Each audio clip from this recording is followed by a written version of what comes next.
La revolución industrial.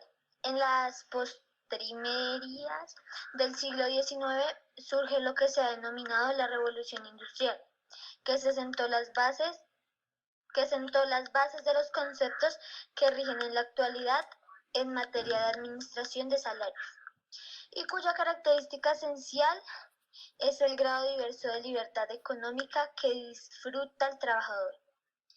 El invento de la máquina de vapor, que dio un vuelco total a la tecnología anterior representada por el viento y el agua, y la Revolución Francesa, que aportó nuevos conceptos de libertad para el hombre, fueron indudablemente los factores más destacados en el desenvolvimiento de este periodo de la historia en la humanidad, que ha sido tildado con gran justicia la Revolución Industrial, con sus estudios de tiempo, iniciados en Estados Unidos en 1881 por Federico Taylor, dio comienzo a una nueva era dentro del movimiento industrial de los pueblos.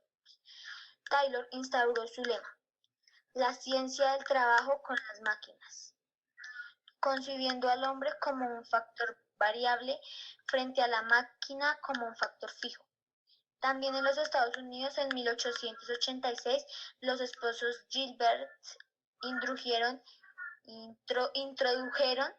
el estudio de los movimientos como complemento de los estudios del tiempo, y posteriormente realizaron interesantísimos estudios sobre la fatiga, la monotonía, nuevas técnicas sobre diagramas de procesos y los movimientos, dando origen con todo lo anterior a lo que en la época actual se conoce con el nombre de simplificación del trabajo. Vamos.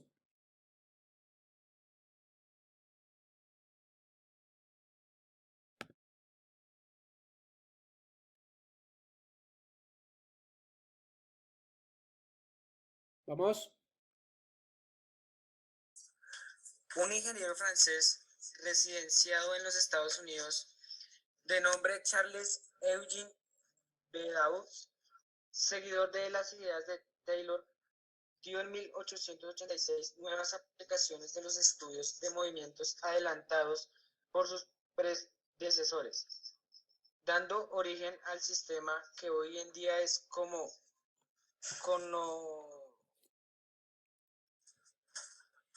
Conocido. Es que ahí sí el autor se comió una C. Se comió se comió dos letricas. digo, Sí, por favor.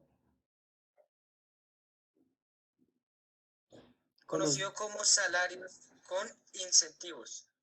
Su lema era explotación racional de la energía humana, que dio origen a la rivalidad en el trabajo al colocar el incentivo como un régimen del premio y castigo de una sociedad de competencia. Por esa misma época, 1886, Elton Mayo, profesor de Universidad de Harvard en los Estados Unidos, creó condiciones más propicias para el rendimiento de los trabajadores, haciendo hincapié en factores humanos que antes no se habían tenido en cuenta o que no se habían aplicado en la búsqueda de una mayor productividad. Fue este el principio de la sociología industrial y el primer paso hacia el desarrollo de las relaciones humanas, que buscan el equilibrio deseado entre una alta productividad y mejores salarios para los asalariados. En un mundo en donde la ingeniería industrial y los avances de la tecnología han colocado al hombre en una situación incierta frente a la pugna de siempre, ha existido entre las fuerzas del capital y del trabajo. Las relaciones humanas buscan el equilibrio necesario entre estas dos fuerzas, a fin de que el hombre de su máximo rendimiento, pero sin menoscabo de su salud física, Ay, no veo más, profe. De su espiritualidad.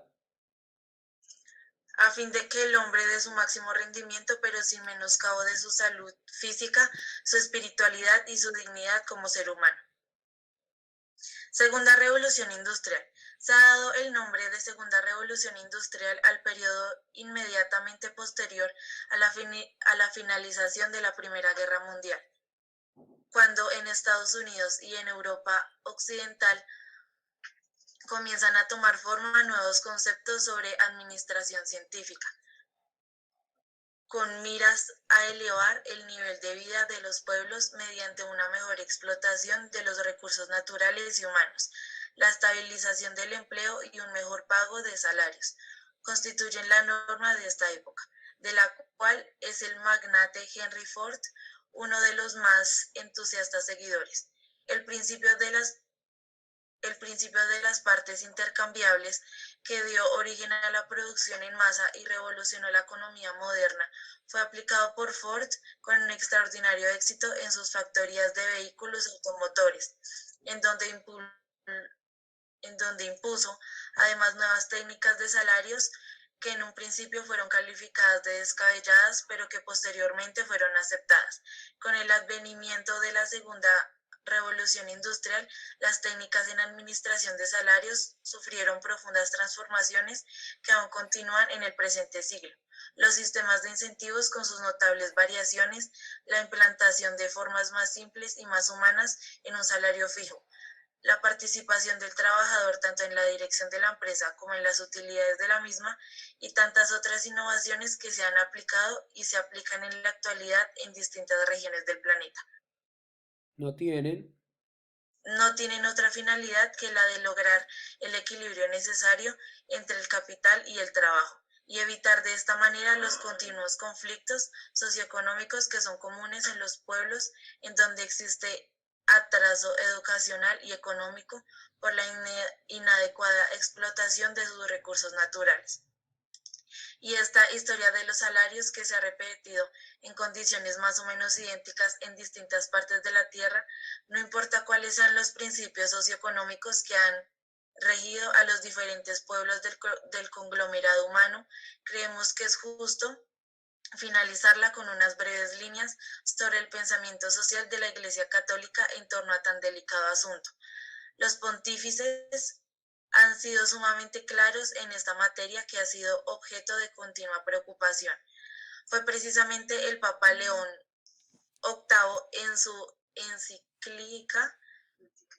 encíclica Rerum Novarum, dada al mundo en el año de 1891, quien con más hondo sentido social y cristiano enfoca los salarios, y en igual forma lo hicieron posteriormente otros pontífices como el Papa Pío VII y su santidad Juan XXVIII. Este último, en su encíclica Mater et Magistra, dada a la publicación en mayo de 1961, dice lo siguiente al referirse a la remuneración del trabajo. Por eso creemos que es deber nuestro afirmar una vez más que la retribución del trabajo, como no se puede abandonar enteramente a la ley del mercado, así tampoco se puede fijar arbitrariamente, sino que ha de determinarse conforme a justicia y equidad. Esto exige que a los trabajadores corresponda una retribución tal que les permita un nivel de vida verdaderamente humano y hacer frente con dignidad a sus responsabilidades familiares, pero exige además que al determinar la retribución se mire a su efectiva aportación a la producción y a las condiciones económicas de la empresa, a las exigencias del bien común de las respectivas comunidades políticas, particularmente por lo que toca a las repercusiones sobre el empleo total de las fuerzas laborativas de toda la nación, así también como a las exigencias del bien común universal, o sea, de las comunidades internacionales de diversa naturaleza y amplitud. Muy bien, muy buena lectura, pero una observación. Pilas con los números romanos, ¿no? León no es octavo, sino León 13. Pío no es séptimo, Sí. sino 12. Y su santidad, Juan 23, no 10, no 28. ¿Listo? Solamente eso. Pero muy buena lectura. Pilas, saben que esto es importante porque en las pruebas saber o esto los puede matar. Si ustedes no saben entender en qué siglo está hablando la lectura, pueden descontextualizarse y pues van a colocar una mala respuesta. Entonces, a repasar números romanos, mis amores. Listo.